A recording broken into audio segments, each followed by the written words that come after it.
Donc je m'appelle Nadège Moussina, j'habite à Limoges et je travaille aussi à Limoges et je suis porcelainière.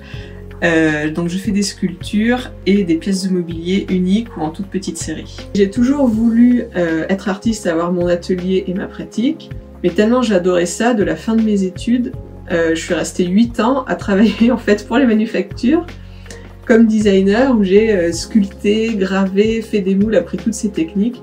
Mais c'était sans fin, c'était passionnant, donc j'ai pas vu le temps passer. Au début, je m'étais dit je vais rester quelques années histoire d'être bien techniquement, et en fait, les 8 ans sont passés très très vite.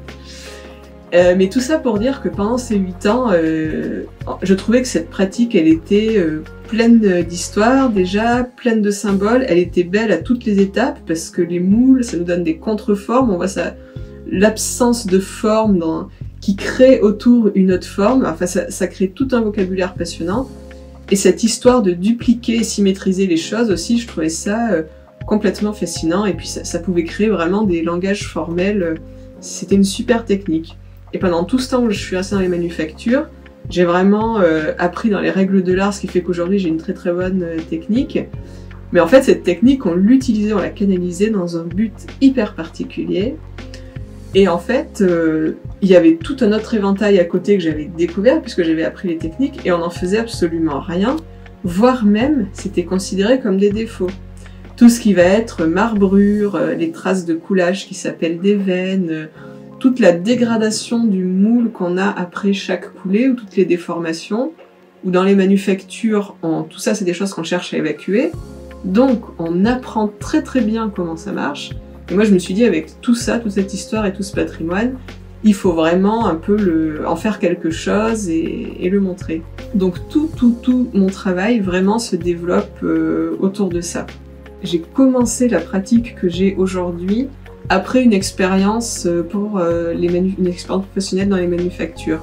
En gros, j'avais fait mon cursus scolaire toujours dans la région du Sud-Ouest, mais je suis pas native de Limoges. Je connaissais absolument rien à la porcelaine. Et un petit peu par hasard, la dernière partie de mes études, j'ai fait un BTS en art céramique. Et j'ai eu vraiment de la chance que mon apprentissage, je l'ai fait dans une manufacture traditionnelle des porcelaines Reynaud. Et alors là, j'ai découvert tout un univers, toute l'histoire de l'industrialisation de la porcelaine à Limoges, la découverte du kaolin, etc., etc. C'est un patrimoine qui est extrêmement riche et ça m'a complètement passionnée. Je pense qu'il y a quand même ce trait féminin qui parcourt tout mon travail. Bon, déjà, la porcelaine en soi, pour moi, c'est quelque chose, si on devait la genrer, qui serait plutôt féminin. Et oui, quand je pense et quand je dessine mes formes, à quelque chose de vivant, oui, il y a toujours une âme comme ça, féminine. Après, je pense que c'est, comme je disais, par rapport au process, mais c'est vrai que de faire des choses dans des grosses échelles, des process très techniques, moi je me souviens quand j'étais étudiante, il n'y avait pas beaucoup de filles qui faisaient ça. De manière générale, quand on regarde les femmes sculpteurs, Martha Pan ou Barbara Hepworth, Ursula Morley-Price par exemple, je trouve que c'est des femmes, pour moi, qui représentent des femmes assez puissantes. C'est vrai, c'est une sensation que j'ai, je pense, qui passe aussi dans mon travail. La porcelaine, c'est quelque chose de très fin, de très délicat, de subtil. On peut aller vraiment loin dans beaucoup de détails, cet aspect très fragile. Et d'un autre côté, dans l'échelle de dureté, c'est un des matériaux les plus durs sur la planète pour l'usiner, par exemple, le post-cuisson. Il faut faire ça avec des outils diamantés. Tellement c'est dur, sinon on peut pas le poncer. Quand on veut la casser, je sais pas moi, si on a une pièce qu'on veut pas garder, qui est un peu épaisse, certes, si on la jette de haut, elle va un petit peu se casser, mais vraiment, après, les petits morceaux pour aller les casser, ils sont très très durs, il faut vraiment y aller au marteau. Donc, déjà, la matière, en soi, elle a ce paradoxe. Et il y a aussi ce paradoxe dans le fait qu'on obtient quelque chose de très fin et de très délicat, alors que le process est extrêmement dur et exigeant. Et ça engendre le fait que je pense que les gens qui travaillent cette matière aussi ont ce caractère-là. C'est-à-dire à la fois une extrême sensibilité dans les lignes, parce que la porcelaine le permet, puisqu'on sculpte d'abord le plâtre qui est dur, donc on peut vraiment peaufiner sa ligne. Pareil, on peut aller très fin dans la gravure. Si on regarde du grain de riz ou du décor pique à jour, c'est extrêmement délicat. Mais ça demande une rigueur technique et donc une exigence technique, intellectuelle à tous les niveaux, qui, je pense, est plutôt un caractère de personne un peu dure, dure de caractère. Voilà, faut être un peu dur de caractère, je pense, pour avoir la résilience de travailler la porcelaine, surtout quand on va dans des pratiques techniques. C'est vrai que les gens que je rencontre qui sont dans ces styles de pratique, ils ont tous un petit peu ce caractère. Une extrême sensibilité d'une part, et d'un autre côté, un peu une psychorigidité. Donc pour Forme Vivante, j'ai fait une installation monumentale, spécialement pour cette exposition, et qui fait un peu suite à l'installation qui avait été acquise par le musée Adrien Dubouché en 2020 pour le premier volet de l'exposition. Le titre de cette installation, c'est Nouria. Et Nouria, pour moi, c'est un petit peu comme une espèce. On ne sait pas si elle est animale, végétale, extraterrestre ou minérale, ou un mélange de tout ça, ou même un petit peu humaine. Et pour ce volet 2, j'avais vraiment envie de la déployer un petit peu comme une étude naturaliste, avec d'un côté les croquis et l'espèce à plusieurs étapes de son développement. C'est pourquoi je vais montrer des pièces qui sont cuites à des températures différentes, peut-être certaines parties de plâtre, certaines parties de pièces pas finies d'assembler, pour qu'on ait un peu une impression comme ça de croissance d'espèces vivantes, comme dans l'expo. Concrètement, comment ça s'est fait avec Judith Alors ça, c'est une longue histoire qui a commencé en 2017. Ouais, en 2017. Où j'ai rencontré par l'intermédiaire d'une amie qui exposait dans le cadre d'un post-diplôme, le post-diplôme Keolan Lensa Limoges, au musée Adrien Dubouché. Et Jean-Charles s'occupait de la curation de cette expo.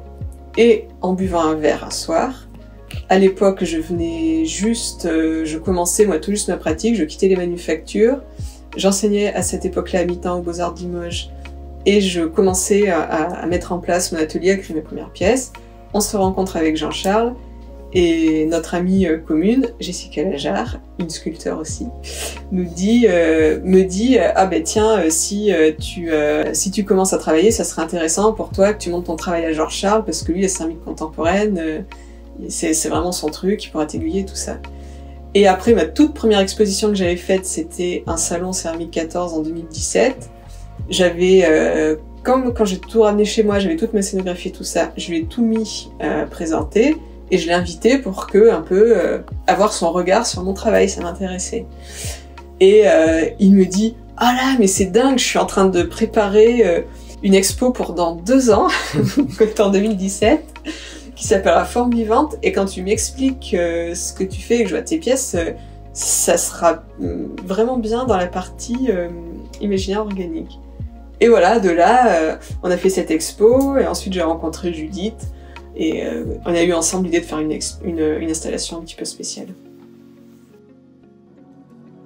On s'est rencontrés avec Judith Cernagora fin 2020 pour se rencontrer juste et voir quelle suite on donnait à ma participation au volet 1. Et c'est à ce moment-là qu'est née l'idée de faire une installation. Bon, c'était vraiment le début. Mais de là, en fait, moi j'ai commencé à travailler, j'avais toujours ça en arrière-plan. Et je lui ai présenté mes dessins au début de cette année. Donc en gros, une grosse année, on va dire, déjà de gestation, de recherche. Alors là, c'était plutôt de la lecture et des croquis, on va dire. Et après, du début d'année à cet été, là, c'était plus on va dire la phase 2, réflexion technique sur comment je vais mettre ça en place, quelles dimensions, un peu les systèmes de fixation, les moulages et tout ça. C'est à ce moment-là aussi que j'ai réécrit un peu mon texte, que j'ai commencé à vraiment penser dans le détail au principe de montrer les pièces à différentes étapes de fabrication. Et ensuite, donc fin du printemps, début d'été, à aujourd'hui, nous sommes fin octobre, j'ai presque fini.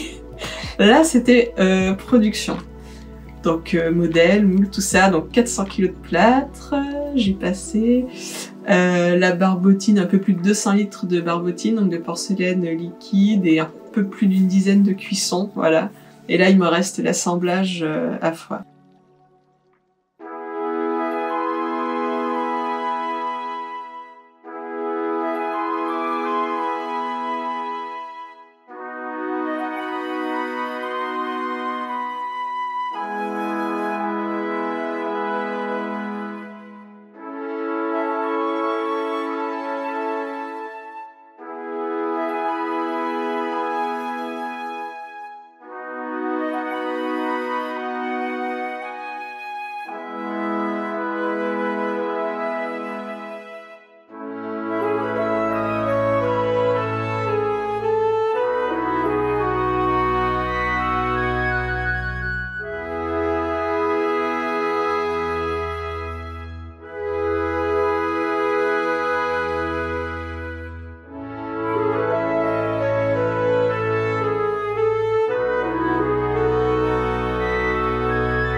Je dessine beaucoup et j'utilise des outils numériques, mais je suis pas native du numérique. Moi, en fait, j'ai appris d'abord à dessiner, donc je crée pas directement sur le numérique. C'est pas du tout naturel et donc ça me demande un effort et c'est lent, donc je le fais pas.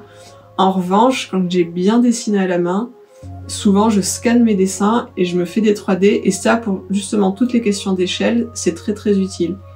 Parce que comme le process, il est extrêmement long, quand on arrive déjà à avoir une pièce finie, avant on a fait beaucoup de choses. Des modèles, des moules, enfin c'est extrêmement chronophage. Donc il faut, quand on se lance, être un minimum sûr de ce qu'on fait, mais bien que on ne peut pas vraiment être sûr, et il y aura toujours des ajustements, et ça arrive des fois même des gros crashs où il faut tout reprendre depuis zéro.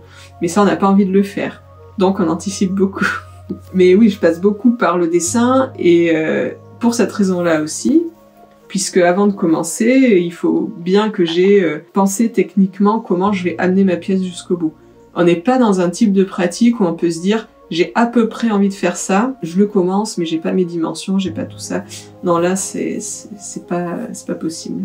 Quand j'ai commencé la série Nouria, donc j'étais déjà très inspirée par le monde du vivant et le fait de sentir que les sculptures avaient comme un souffle endormi à l'intérieur.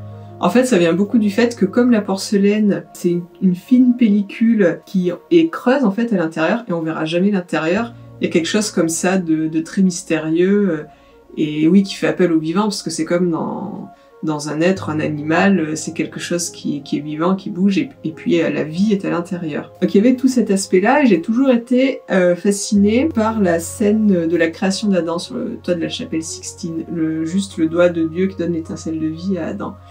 Et j'avais envie de créer une pièce où on avait ce sentiment d'une pièce comme ça qui émerge du sol, qui vient juste de cette étincelle de vie à une autre pièce. Et en réfléchissant à ça, je commençais mentalement à dessiner des formes, et j'avais envie d'évoquer donc que cette énergie créatrice, elle soit plutôt féminine. Et au fur et à mesure de lecture, je tombe sur ce mythe des Vierges noires, qui sont en fait des vierges initialement catholiques, mais plutôt vénérées dans des rituels populaires ou païens, chez les gitans par exemple.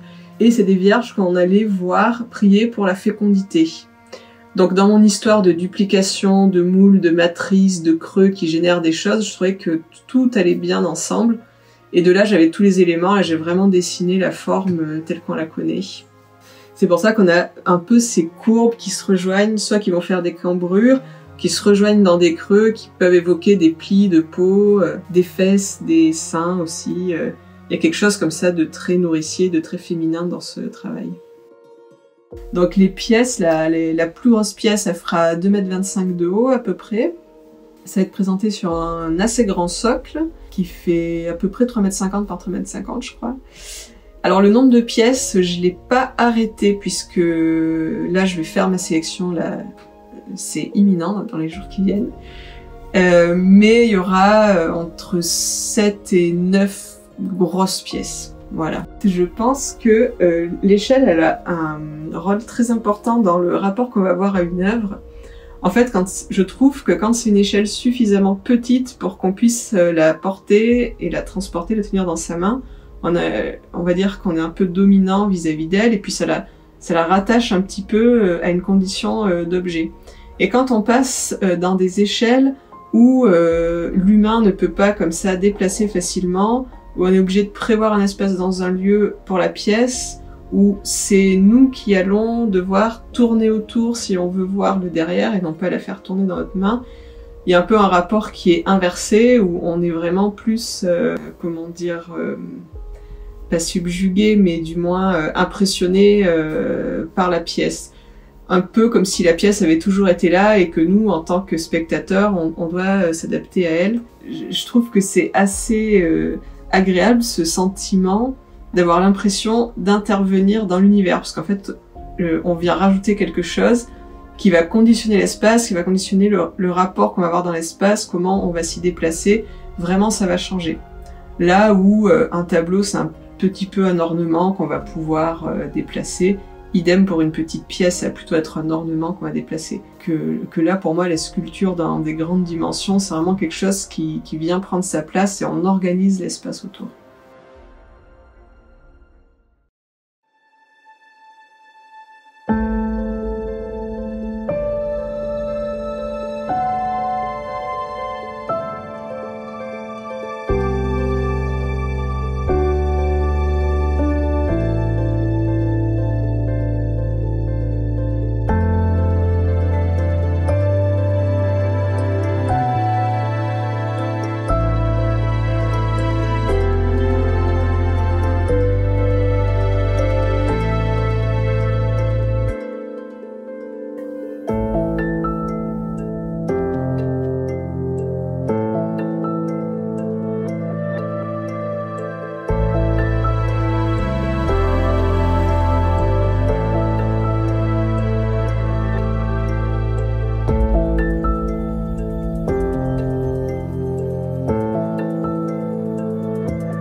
Je trouve que l'imaginaire organique, c'est vraiment le thème parfait pour cette installation ou pour plusieurs œuvres de mon travail, puisque c'est vraiment comme si je recréais une nouvelle espèce, donc c'est complètement imaginé, et il y a vraiment comme ça cette construction vivante. Et donc pour cette exposition Nouria, qui est sous-titrée L'épigénétique du process, la phrase un peu qui m'a fait déclencher toute cette idée et le texte, c'est une phrase de Ernst Haeckel qui m'inspire beaucoup aussi, qui disait « La beauté commence par la cellule ». Puisque pour lui, la beauté parfaite se trouve dans la nature et que la nature conçoit les choses parfaitement belles, d'où les symétries imparfaites, etc., etc. Et ça part de la cellule, l'organisme du monde vivant le plus simple, c'est une cellule toute seule qui, hop, se duplique. On a déjà ce truc de duplication et de symétrie. Un autre pont que je fais entre ma pratique et l'organique, c'est le côté des transformations dans les étapes. Par exemple, une espèce de papillon, elle va être une chenille, elle va faire une chrysalide, elle va laisser sa mue et elle va éclore. Et ça m'inspire aussi quand je travaille, parce que je trouve que la porcelaine, c'est exactement la même chose entre le premier modèle en plâtre, le moule qui vient faire comme une coque, les premières pièces qui vont sortir, qui vont un peu coller, qui vont être imparfaites, qui vont avoir une certaine échelle, une certaine matité avant la cuisson, puis une autre après une première cuisson, et une autre après une troisième cuisson, et de l'émail. Et justement, donc, dans cette série qui est sous-titrée l'épigénétique du process, j'ai choisi ce titre d'épigénétique, puisque pour moi, ça reprend vraiment l'idée de partir d'une base commune, une sorte d'ADN, avec le modèle de base et un moule. Et ensuite, ce sont mes interventions, comme dans l'épigénétique du vivant, les interventions extérieures de la nature, de nos comportements, de notre environnement. C'est ces interventions-là qui viennent façonner la pièce finale, c'est-à-dire avec quelle délicatesse je vais la démouler ou pas, quels oxydes je vais mettre dans la pâte, comment je vais la cuire, comment je vais la poncer, comment je vais la resculpter peut-être, ou la découper. Il y a vraiment ce parallèle dans cette nouvelle installation.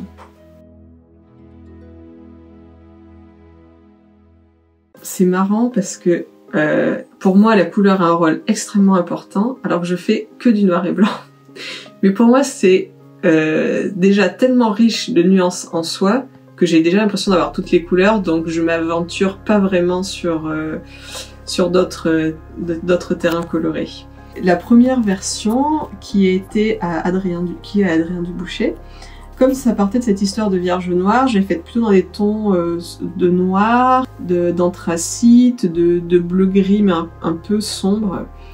Et quand j'ai retravaillé pour le musée de Sèvres, comme c'était dans des beaucoup plus grosses dimensions et que la salle était sombre, quand j'ai commencé à dessiner, à mettre les couleurs, je me suis dit ça va faire vraiment quelque chose d'un petit peu effrayant.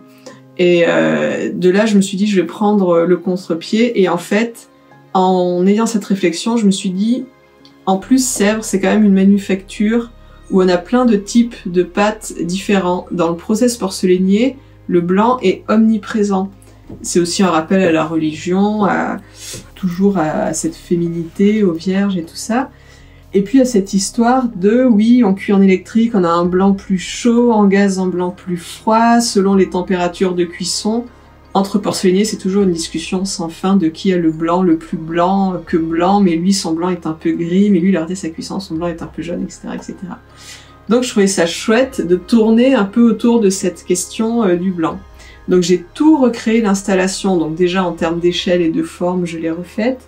Et aussi en termes de couleurs, j'ai intégré tout ce nouveau dialogue autour du blanc.